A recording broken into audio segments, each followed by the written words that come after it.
Hello बच्चों, let's read the question. The question says if the distance covered by a moving object varies directly as time, what conclusion could you draw about motion and the force. ठीक है बच्चों, so force और motion के लिए हम क्या conclusion draw कर सकते हैं ये हमें बताना है। ठीक है बच्चों, सो इस क्वेश्चन को करने के लिए हम क्या करेंगे, की कंसेप्ट अप्लाई करेंगे। सो की कंसेप्ट, अब की कंसेप्ट के अंदर हम जानते हैं कि जो वेलोसिटी होती है, ठीक है बच्चों, so velocity is equals to, तो वेलोसिटी इज इक्वल्स टू हमारे पास में क्या होती है, डिस्टेंस अपॉन टाइम या फिर डिस्प्लेसमेंट अपॉन टाइम।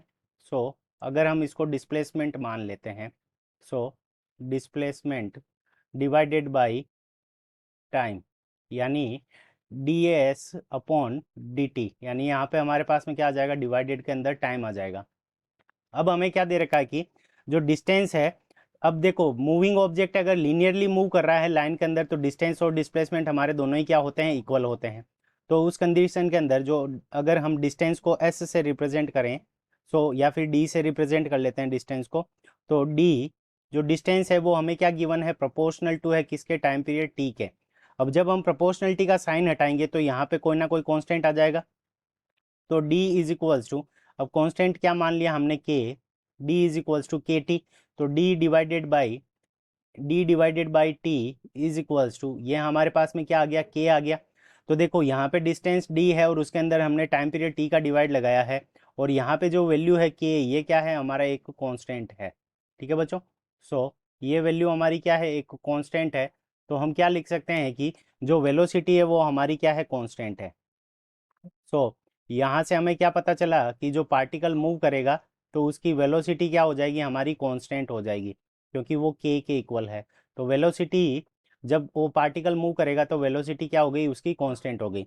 अब देखो फोर्स के बारे में हम क्या कह सकते हैं, तो न्यूटन का फर्स्ट लॉ से हमारे पास में force is equals to F is equals to M multiplied by A आता है।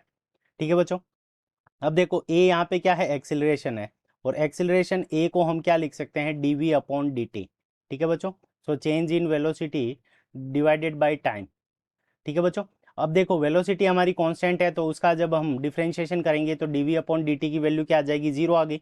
तो यहाँ पे हमारा जो फोर्स आ जाएगा वो एम मल्टीप्लाइड बाई ए की वैल्यू जीरो। तो इसके कंडीशन के अंदर जो फोर्स की वैल्यू हो जाएगी वो क्या हो जाएगी, जीरो। सो कोई भी फोर्स नहीं लगेगा, और ये न्यूटन के फर्स्ट लॉ था कि अगर कोई भी फोर्स नहीं लग रहा है तो पार्टिकल उसी वेलोसिटी से मूव करता रहता है, या फिर वो स्टेशनरी है तो स्टेशनरी रहता है। तो यहाँ पे इसके अंदर क्या हो जाएगा कि वेलोसिटी कांस्टेंट हो जाएगी, और फोर्स कोई भी एक्ट नहीं करेगा, so no force will act. तो इस कंडीशन के अंदर जो हमारे फोर्स की वैल्यू है वो क्या हो जाएगी, जीरो हो जाएगी, और वेलोसिटी क्या रहेगी, कांस्टेंट रहेगी। So this is our correct answer. I hope you understood it well. Best of luck, thank you.